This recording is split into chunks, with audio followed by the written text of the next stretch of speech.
سیرت نبی صلی اللہ علیہ وآلہ وسلم پر معرکۃ الآراء کتاب۔ سیرت نبی صلی اللہ علیہ وآلہ وسلم پر دنیا کی سب سے زیادہ مستند اور عظیم و شان کتاب زاد المعاد۔ ہم اس کو آڈیو میں پیش کرنے والے ہیں آپ کے ساتھ۔ اس کتاب میں دو حصے ہیں۔ اول، حضرت صلی اللہ علیہ وآلہ وسلم کے حالیہ شمائل، عادات، خصائل، اسواء سنت، معاملات اور اصول زندگی، مجاہدات و غزوات، معاملات اور طرز زندگی، خادموں سے برتاؤ، دشمنوں سے سلوک، گھر والوں سے معاشرات پر مشتمل ہے۔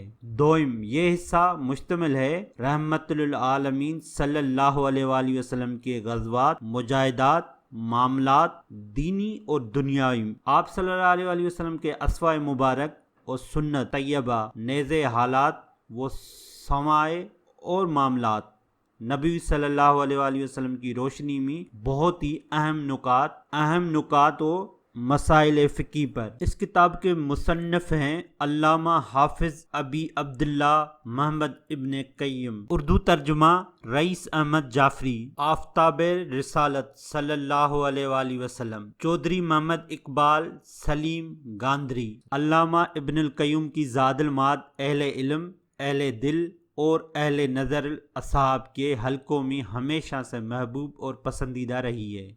یہ کتاب در حقیقت اپنے فن اور موضوع کی انسائکلوپیڈیا ہے، اور کمال یہ ہے کہ صرف ایک علامہ دہر کی غور و فکر کا نتیجہ۔ اس حقیقت سے کوئی انکار نہیں کر سکتا کہ سیرت رسول صلی اللہ علیہ وآلہ وسلم اور اس موضوع سے متعلقہ مباحث پر دنیا کی کسی زبان میں اس سے زیادہ ہم پہلو کتاب آج تک نہیں لکھی گئی۔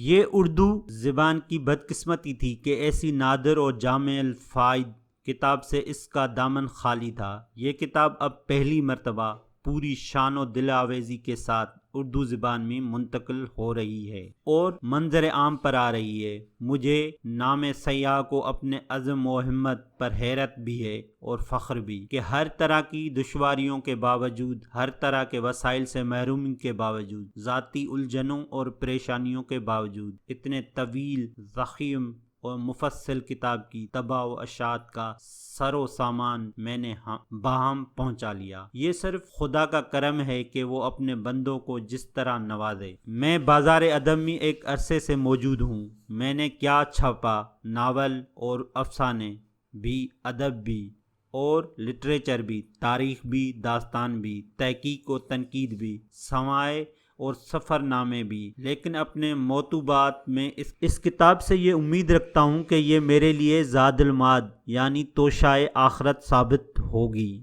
اس کتاب کے طبع و اشاعت میں کئی مرحلوں سے مجھے گزرنا پڑا۔ سب سے بڑا مسئلہ مترجم کا انتخاب تھا۔ کافی غور و فکر کے بعد میرے نظر انتخاب مولانا سید رئیس احمد جعفری پر جا کر رک گئی، اور مجھے مسرت کی انہوں نے میری استدعا قبول فرمائی، اور ان کے قلم سے کئی کتابوں کے تراجم منظر عام پر آ چکے ہیں۔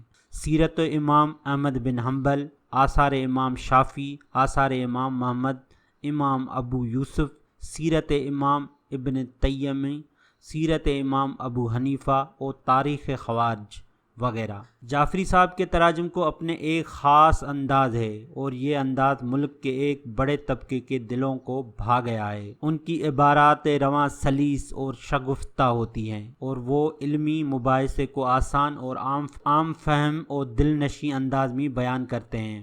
وہ چونکہ دارالعلوم ندوۃ العلوم لکھنؤ کے فاضل علامہ سید سلیمان ندوی، شمس العلماء مولانا حفیظ اللہ اعظمی، شیخ الحدیث مولانا حیدر حسن خان ٹونکی اور مولانا محمد شبلی صاحب فقی کے شاگرد رشید ہیں۔ وسعت مطالعہ کا جوہر انہوں نے خود پیدا کیا، اور وسعت نظر کا اساتذہ کے فیض صحبت کا نتیجہ ہے، اور ان دونوں چیزوں نے ان کے اندر تحقیق کا حلقہ پیدا کر دیا ہے۔ چنانچہ دینی، اسلامی اور علمی مباحثے سے متعلق کتابوں کے تراجم میں حسب ضرورت جہاں وہ حاشی لکھتے ہیں، وہ اختصار کے باوجود ایک مستقل حیثیت کے مالک ہوتے ہیں۔ اس کتاب میں حسب ضرورت انہوں نے حاشی لکھے ہیں، لیکن انہوں نے مناسب موقع پر اور نہایت ہی موزون انداز میں۔ مجھے امید ہے میرا پیش کیا ہوا یہ توشہ آخرت آپ قبول کریں گے۔ بارگاہ رسالت میں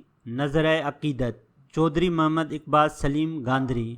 جس طرح نبی کریم صلی اللہ علیہ وآلہ وسلم اپنے صفات اور خصوصیات میں یکتا ہیں، اس طرح آپ صلی اللہ علیہ وآلہ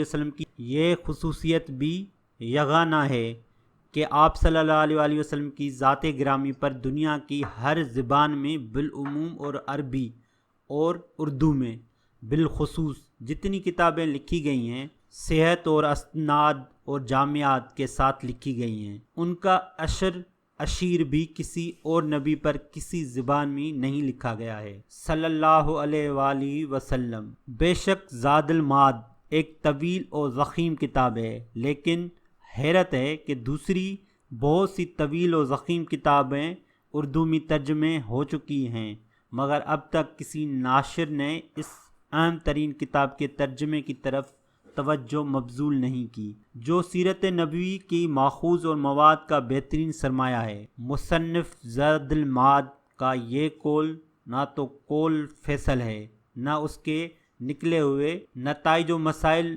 بلا آشنا ہر فقہی مسئلے کے مسلمہ ہیں، لیکن اس سے کوئی شخص انکار نہیں کر سکتا کہ اپنے موضوع پر یہ کتاب بلا شبہ حیرت انگیز ہے، اور اگر زاد المعاد نہ ہو تو سیرت نبوی پر کوئی مستند اور مکمل کتاب نہیں لکھی جا سکتی۔ ایسے مایہ ناز کتاب کا چند صدیوں کے اس طویل عرصے میں اردو زبان میں منتقل نہ ہونا حد درجے حیرت انگیز ہے۔ شاید اس میں مسئلت یہ تھی کہ یہ سعادت مجھے نام سیاح کے حصے میں آئی اور روز قیامت یہ تحفہ میں بارگاہ رسالت صلی اللہ علیہ وآلہ وسلم میں پیش کر سکوں۔ یہ کام سرمایہ طلب بھی تھا اور غور طلب بھی۔ اس غرانی اور قصد بازی کے زمانے میں تقریباً 2000 صفحات کے بڑی سائز پر کتاب کا چھپنا مجھ جیسے کم مایہ شخص کے لیے آسان نہ تھا، اور دوسرا کام مترجم کا انتخاب کرنا تھا۔ سرمایہ کار کا بندوبست ہو تو میں نے اس طرف توجہ مبذول کی۔ میری نگاہ انتخاب سید رئیس احمد صاحب جعفری ندوی پر جا کر اٹک گئی۔ جعفری صاحب کی یہ خصوصیت ہے، جیسے کہ معروف اعظم گڑھ نے ان کے ایک مترجمے کے کتاب پر تبصرہ کرتے ہوئے لکھا تھا، وہ ترجمہ کرتے وقت مکھی پر مکھی نہیں مارتے، نہ قارئین کتاب کے مبلغ علم، رسائی، فہم اور ضبط اور اراق مسائل کی اہلیت کو نظر انداز کرتے ہیں۔ میں تو کہتا ہوں ترجمہ اس طرح کرتے ہیں کہ گویا مصنف نے خود اردو میں کتاب لکھی ہے۔ وہ اس کی روح، اس کے خیالات، اس کے انداز، اس کی روش کو جذب کر لیتے ہیں اپنے قلم میں۔ دوسری خصوصیت یہ ہے کہ یہ پرانے زمانے کے گراں بہا اور گراں مایہ کتابیں اس ڈھنگ پر لکھی گئی ہیں جو کہ ان کے زمانے میں رائج تھا، یعنی کئی صفوں کا ایک ایک پیراگراف، کئی جز کا ایک ایک باب، کئی صفوں کا ایک ایک تفصیل۔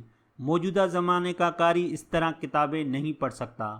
جعفری صاحب اپنے ترجمے میں پیراگرافنگ کرتے ہیں اور ابواب و فصل کو اس طرح پیش کرتے ہیں قاری بیک نظر باب کی روح کو سمجھ لے اور دلچسپی لینے لگے۔